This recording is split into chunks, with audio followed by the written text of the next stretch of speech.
Do you like testimonies of overcoming? Saved and Strong shares stories of people who have overcome struggles to find strength. Each episode inspires resilience, hope, and faith, reminding listeners they're not alone.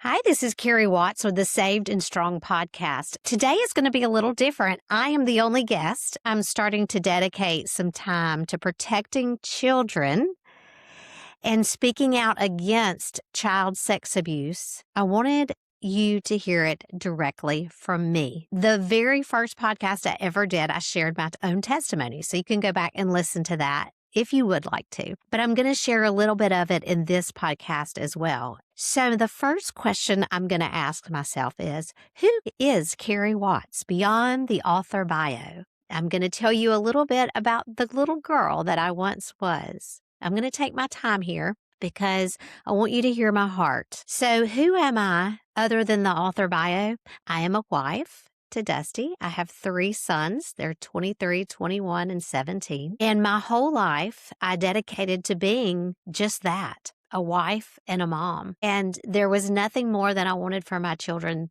than to know Jesus and to grow up to be mighty men for the Lord. That was my mission. That was it. I did not see writing or having a podcast in my future at all. I do adore the writing life. The Lord called me to start writing when I was homeschooling my children.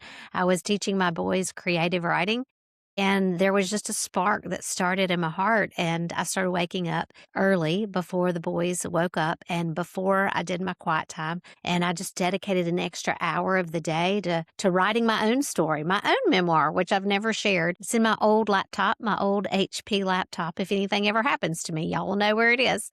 But I enjoyed getting up and writing my own memoir, my own story from early childhood, how I came to know Jesus. I was raised by Christian parents who took us to church Sunday morning, Sunday night, Wednesday night. I'm the youngest of 5. We had just a wonderful childhood. So why am I so passionate about protecting children? Because I know that I had to heal from my own child sex abuse. And through my own healing and writing and sharing my story, then I've had other people to share their hard story with me. And I want you to know the statistics. If you were not sexually abused as a child, someone you know was. The statistics vary depending on what website you look at, but it's 1 in 4 women and 1 in 10 men are sexually abused as a child. And that's only the stories that we know about, because most people don't share their story.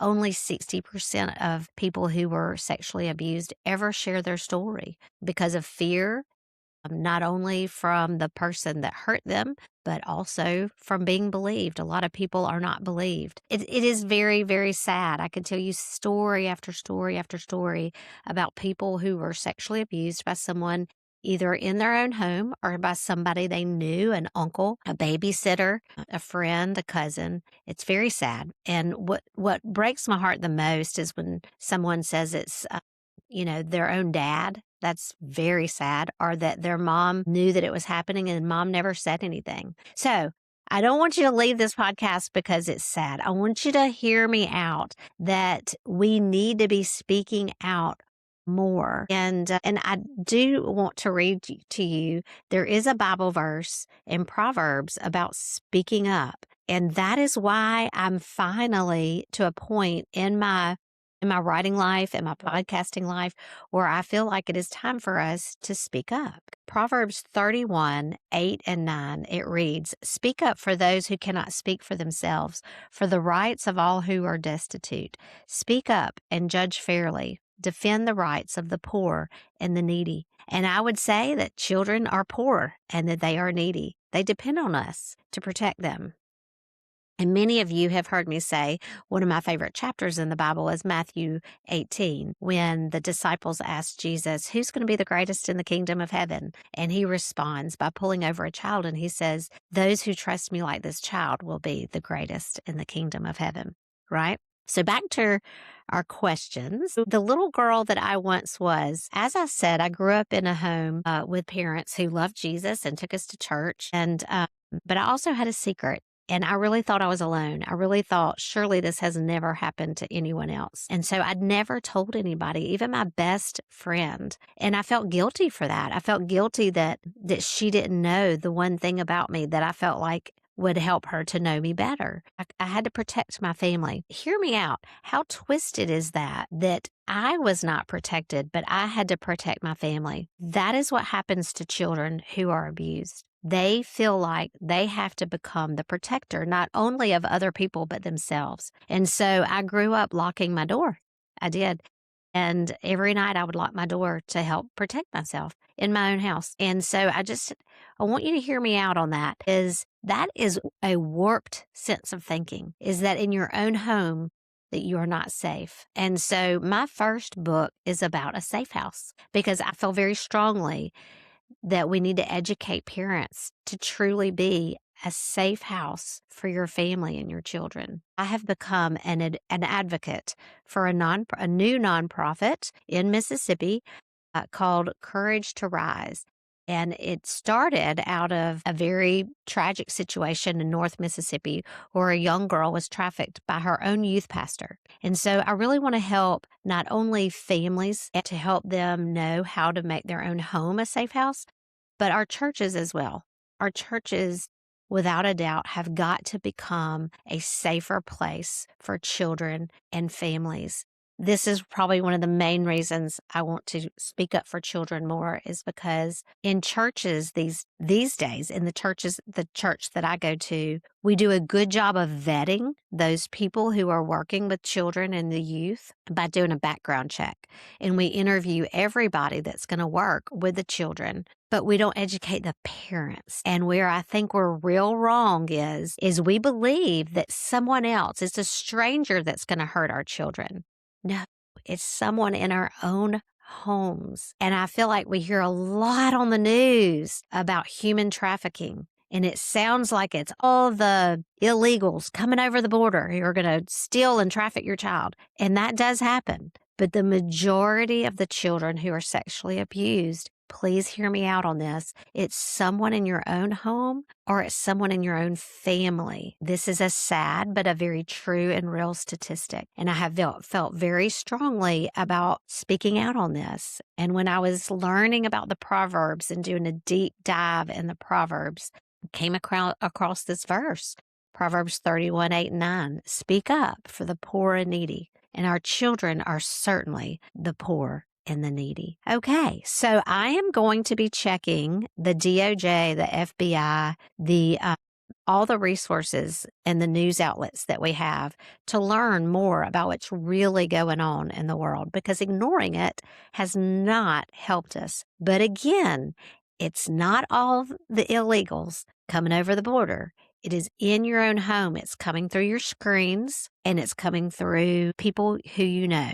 So we need to teach our children to be loud, to talk, and we need to speak up for them and get them some help. Sadly, a lot of people who have been sexually abused never get help, and they succumb to drugs, addictions, and destructive relationships. And how much more would our community benefit from helping these children earlier in life to heal rather than later? And so if you know someone that needs help, counseling, wise counsel, how do you know where to go? Those are the kind of resources I want to provide for you as well. Okay, question 2. When did I first realize that child sexual abuse was not just something that I experienced, but something that happened to other people? And how would that shape my own life? Well, when I was in nursing school, one of our professors asked us to pray with our patients. And so there was a chord that was struck within deep down inside. And I thought, I need prayer too. And so I drove myself to a counselor's office at the Reformed Theological Seminary and found Nina. And Nina helped me for many sessions. She gave me a book to read, The Door of Hope by Jan Frank. And that book just changed my life. It was story after story after story of young women who had experienced very similar situations as I had. And so I forgave the person that sexually abused me, and I forgave him to his face. And I told him that Jesus had forgiven him and that I had forgiven him. And, he did not realize that it had affected me like it had.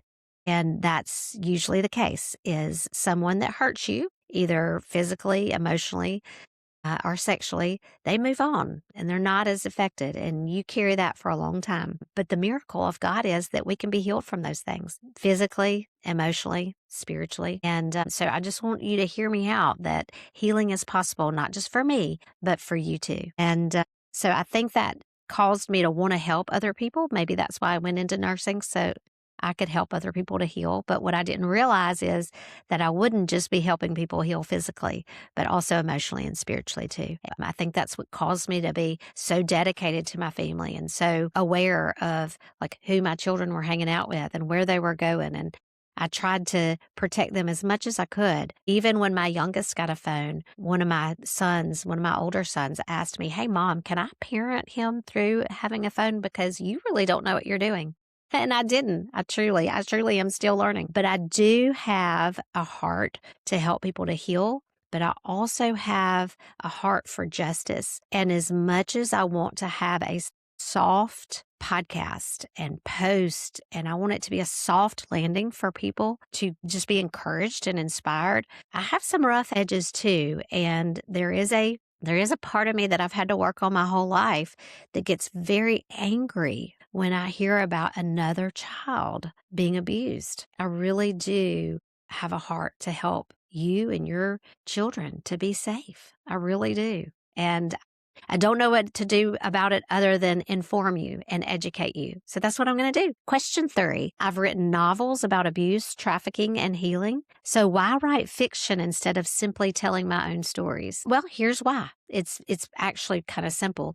When I joined Hope Writers, one of the first things you do as an author is you identify your ideal avatar or your ideal reader. And my ideal reader is a mature teenager, and she's not walking around with a 54-year-old's memoir. She's just not. She's walking around with fiction. And so that's when I realized that I had to learn how to write fiction as well. And just like this podcast, it's not easy. It stretches me. It would be easier not to do it, but I know that the Lord has brought me to it and He'll bring me through it. So that's why I write fiction. Maybe I'll write nonfiction one day, but that's why I write fiction. All right, question 4. What have survivors taught you that most people don't understand about childhood sex abuse? I think what survivors have taught me is that it's going to be okay. So many survivors, thrivers, who have moved forward in their faith journey, they've been successful. And our own Attorney General, Lynn Fitch, is a protector of women and children. She's an advocate. She is valiant for women and children. And she recently hosted a human trafficking summit at our church. And she had a panel of survivors who spoke. And one survivor told us about how human traffickers will put a tattoo on the girls to identify them as theirs. And she started a tattoo ministry where she wants to help these women who have been saved from trafficking to make their tattoos something else, or to take their tattoos off, or some want to keep their tattoos in memory of the life that they once lived and now they're out of that life. And I thought, what a wonderful way to use her knowledge and her faith journey to help others. Another survivor told about how when she was in recovery, because a lot of these girls end up addicted, when she was in recovery, one of the jobs that she was able to do was to shine shoes. And she thought, wow, I can make beautiful things. And she just kept repeating that, because one of the things that children especially learn is that they're dirty. You feel really dirty when you've been sexually abused. And you just wonder if you can ever be made clean. And that's one of the most beautiful things about becoming a Christian is, Jesus says, I'll wash you white as snow. And it's hard to believe, but once you believe it, it's so true that God can make you white as snow. He can take those feelings of dirtiness and replace them with beauty. He really can. And so anyway, so she started a jewelry company, and she hires survivors of child sex abuse and human trafficking to help her make her jewelry. And then they're able to make beautiful things too. So those are just two of the examples that we learned from. And it was just beautiful. But I will tell you that all of these survivors were groomed as children, either by their own parents or someone in their home. And so they start believing at a very young age that they're not worth anything and that their lives aren't worth anything. And so they live as if they're not worth anything. And then it's easier to allow people to abuse them because they believe the lie that they're not worth anything, but they are. They are worth something. And I want to help you prevent this from ever happening to your children. It's an awful thing. Okay, question 5. When did you start sharing your story publicly and what surprised you the most? Well, I had shared my story with friends one-on-one several times, starting with my own counseling. 21 years old. I can remember I lived in a house with some girls when I was in nursing school, and we were up late at night just talking, and we shared our stories with one another. And these are girls that I have known since elementary school, and I did not know what they were carrying into their adulthood from childhood. And it brought us closer, it did. But it helped open my eyes to the fact that we walk among people who are hurting. And if there's anything we can do to help them, we must. We must. And then after I wrote my first book, Crisis of Faith, then I started sharing my story on stages and in small groups. And if you ever need a speaker, I light up when I get on a stage. I don't know what it is. I guess it's just knowing that God has brought me out of the pit, that He can bring beauty from ashes. And I want to share that with other women, other people. So if you ever need a speaker, let me know.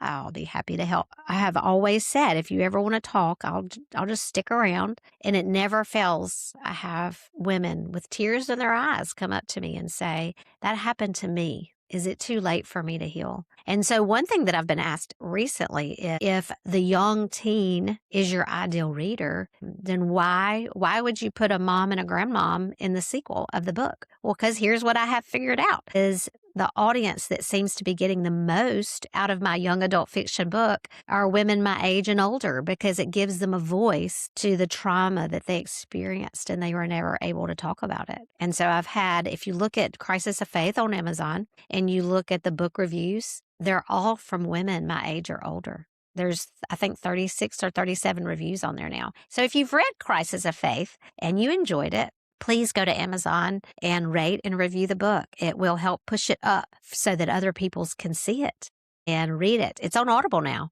so they don't even have to pay for it. If they've got, Prime and they get a lot of Audible books, they'll have the points to get it. And so we want to get the message out about Crisis of Faith, because it's more than just a fiction book. It's like a guide to help these young girls heal who have experienced child sex abuse or been trafficked. I was never trafficked personally. I was abused in my own home as a young girl. But as one of my podcast guests recently said, once is more than enough. It's awful. And I hope that you and your family will never experience it. Moving on. Question 6. What has God been teaching me throughout this journey? A lot.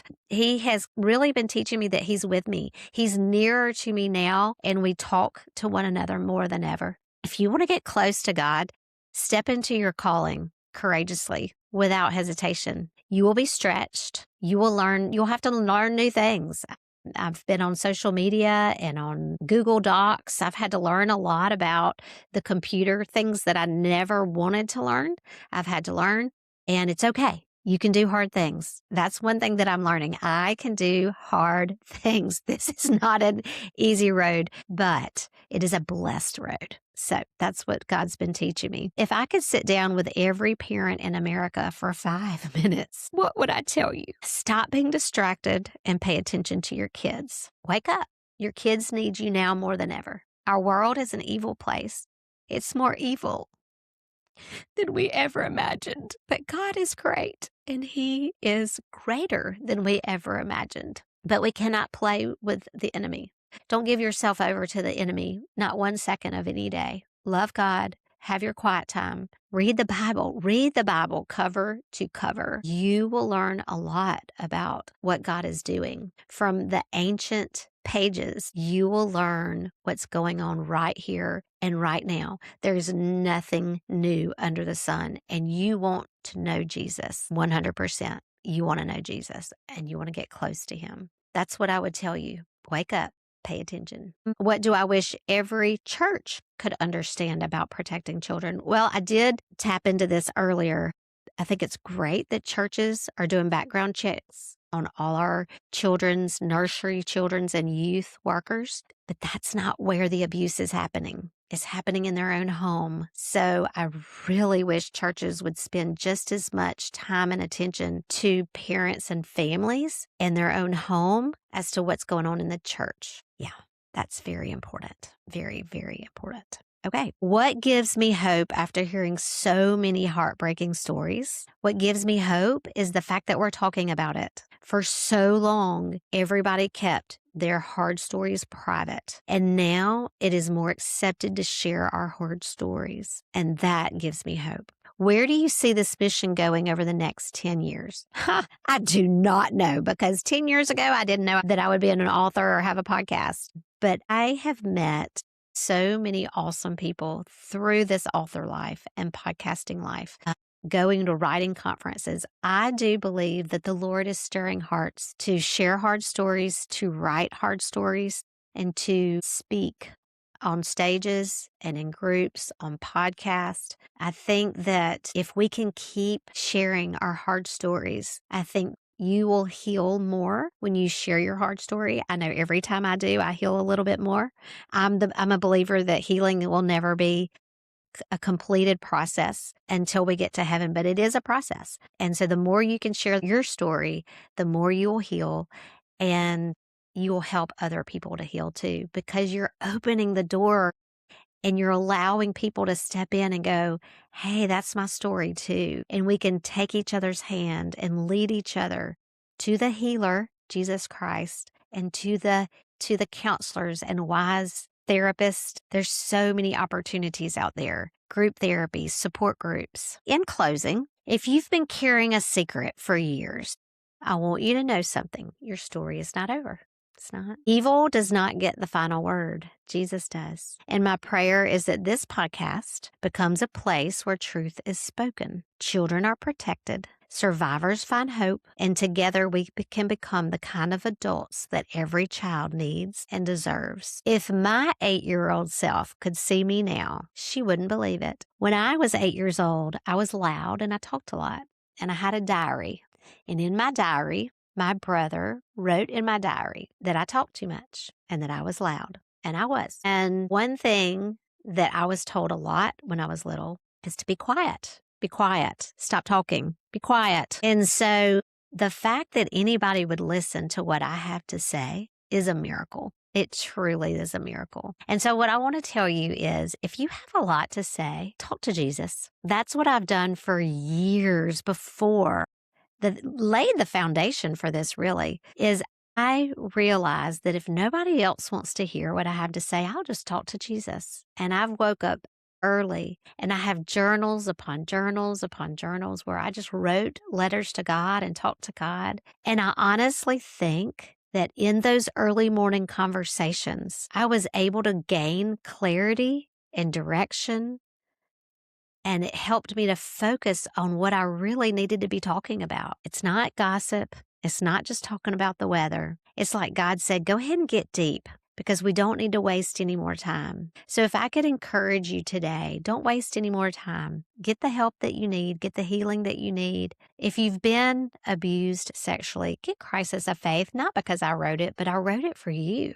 I wrote it to help you to heal. And so I just want to close. You know, if you follow me on social media, I'm on Instagram at Carrie Watts Writes. My website is carriewatts.com. But if you watch any of my videos, I always close with this. Carry on, stay high on Jesus, and remember, he loves you.